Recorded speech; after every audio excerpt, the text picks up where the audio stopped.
This is History Myths and Myth Conceptions. And today's myth is "Let them eat cake." The phrase "let them eat cake" is frequently attributed to Marie Antoinette, the Queen of France. Somebody told her that the population is starving and they don't have enough bread, so the Queen produced this kind of answer, which shows how oblivious she was to the situation, how little she cared about common people, and frankly, how incredibly stupid she was.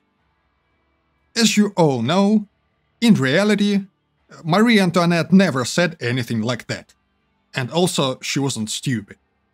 This anecdote has nothing to do with cake, and it has everything to do with character assassinations. First of all, it is believed that this phrase was linked with Marie Antoinette only a few decades after her tragic death, and France was a very different country at the time. But there were lots of other rumors during her life, and obviously about her husband, the King Louis XVI. All kinds of rumors, stupid rumors, ugly rumors, because this is how propaganda works. And then all of this nonsense is preserved in the sources, and people repeat it even centuries later. It is just dehumanization that walks hand in hand with deliberate oversimplification of the political process. Kind of like this trope of mad kings. There is a video on the subject on this channel. It is easier to say that someone is crazy than to reconstruct the motives. If you hear about a crazy ruler, then in 99% of the cases, you're either dealing with slandering or with a lack of information on the actual situation. So yes, when we're dealing with the French Revolution, what do you expect? There will be rumors, and they will follow a familiar pattern. And after the main characters perish, you will have their forged diaries published and a whole cycle of weird anecdotes invented. And all of this will be repeated again when we encounter another revolution. No matter where, in Portugal, in Russia, in China, you will have more of the same.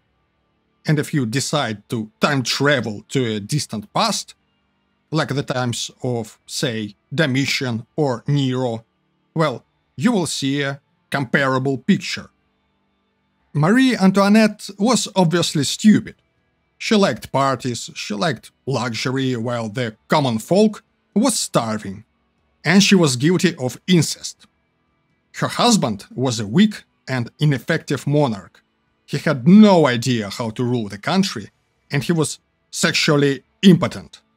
And he also had kids, because that's how impotence works. All of this is pure garbage, written by political opponents or by later generations that used the propaganda of the political opponents as the source of information. It is based mostly on nothing. So what about the cake? Well, the cake is of no importance. There is no cake, and never was. It is about public executions, about decapitations.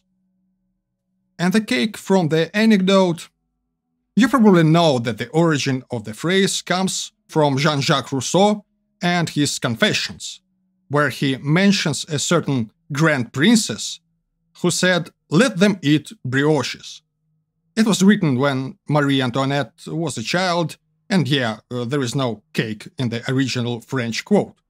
Brioche is not a cake, it is a type of bread. A sweet bread, a more expensive type of bread.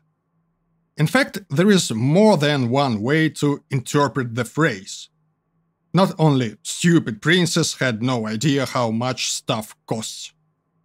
Bread is a basic product, and the bread prices were usually established by the government.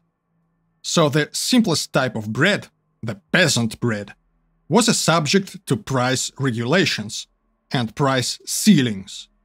So essentially this phrase of grand princess can be interpreted as an educated opinion on what you should do if the cheapest option is not available for some reason. And probably it is also a criticism of questionable price regulations. So what you should do is not eat cake. You should buy the next cheapest option available at a market price.